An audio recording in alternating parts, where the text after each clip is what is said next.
काकरी डुंगरी कांड हुआ और वो पूरे राजस्थान में चर्चा का विषय रहा। क्या कारण रहा वो घटना हुई? 1167 जो सीटें खाली रह गई थी, कोर्ट ने डिसीजन दे दिया कि एसटी के पात्र अभ्यर्थी सीटों पे जा सकते हैं। पता नहीं क्या हुआ, फिर डीबी में दूसरा पक्ष गया और वहां से उनको हार मिली। अब यही लड़के सुप्रीम कोर्ट गए, लेकिन हमारी जो गंदी राजनीतिक चलती है, अक्टूबर 2019 में उन लड़कों को लाके हाईकोर्ट के कोर्ट के रास्ते से लाके सड़क के रास्ते बिठाया। ये घटना हुई नवंबर 2020 में और उन लड़कों को अक्टूबर 2019 में सड़क पे बिठाया। 22 दिन तक कलेक्ट्री के बाहर बैठे रहे। दिसंबर में इसी काकरी डुंगरी पे चढ़ाए हमारे नेताओं ने। वो इसलिए चढ़ाए कि जनवरी में फरवरी में पंचायती राज चुनाव होने वाला था। एक साल बाद वापस चढ़े उस काकरी डुंगरी पे। 18 दिन तक बैठे रहे वहाँ। उसी दिन बैठे, उसी दिन मुकदमा हुआ। पुलिस द्वारा उनको उतारने की जबरदस्ती कोशिश हुई। भयंकर बारिश हो रही थी उस समय और 2 महिलाओं जो अभ्यर्थी थी जो प्रेग्नेंट थी और उनका मिसकैरेज हो गया। कई लड़कों को वहां मारपीट हुई थी। क्या इस देश में, इस राज्य में पहले कभी कोई आंदोलन नहीं हुए?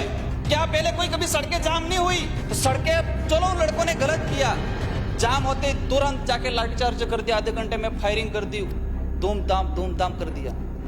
1 साल तक लड़कों को मजबूर किया। 22 दिन तक कलेक्ट्री के आगे बिठाया, 12 दिन तक उसी काकरी डुंगरी में पे बिठाया और वापस 18 दिन तक उसी काकरी डुंगरी पे बिठाया। हमारे इस सिस्टम ने 2016 की जो अधिसूचना के अनुरूप जो 50% जो सीटें हैं, इसमें सभी वर्ग के पात्र अभ्यर्थी जा सकते हैं, लेकिन एक ऐसा लीकेज छोड़ दिया इस लाइन में। यह स्पष्ट नहीं किया कि ये 50% जो सीटें हैं वो सभी वर्ग के लड़के जा सकते हैं, लेकिन किस किस वर्ग के लिए क्या पात्रता है यह स्पष्ट अभी तक नहीं हुआ। इसीलिए ये घटना हुई, 2 लोगों की जान गई। उन लोगों को अब तक कोई मुआवजा नहीं मिला। फायरिंग हुई, जो राजा रजवाड़ों के समय, अंग्रेजों के समय जो चलता था वही उस समय चला। और पूरा उदयपुर संभाग ये सोच रहा था कि विपक्ष ने कमेटी बनाई कि इस घटना की हम जांच कराएं, इसकी रिपोर्ट पेश करें, लेकिन विपक्ष ने भी आके ऐसा दब्बा डाला, कहा कि ये तो नक्सलाइट हैं आदिवासी सारे। विपक्ष ने अपनी पता नहीं कौन सी खुन्नस निकाली। क्या उस इलाके से कभी बीजेपी को सपोर्ट नहीं मिला है?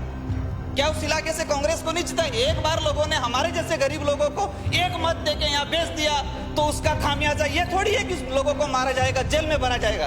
पुलिस की गाड़ियां गांवों में घुमा के कई लोगों के हाथ पैर तोड़ दिए। जो अंग्रेजी शासनकाल में नहीं होता था वो हुआ। चलो ये मान गए आदिवासियों का आंदोलन था, लेकिन आज तक उस एट्रोसिटी मामले में पूरे इलाकों में जितने मामले हुए थे, एज इट इज वही जो परिवादी बने थे उन्हीं को इस एफआईआर में जोड़ा गया।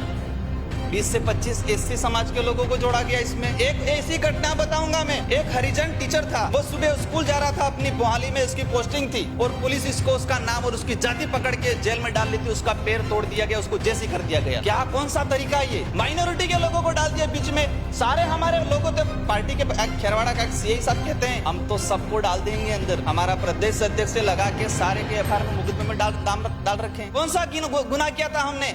कौन सा इनाम मिला है हमको? ये आज भी जब मर्जी है तब पुलिस की गाड़ी गांवों में घुमाई जाती है। जो लोग अभ्यर्थी थे, जो अपनी नौकरी के लिए आंदोलन कर रहे थे, क्या वो आगजनी करेंगे?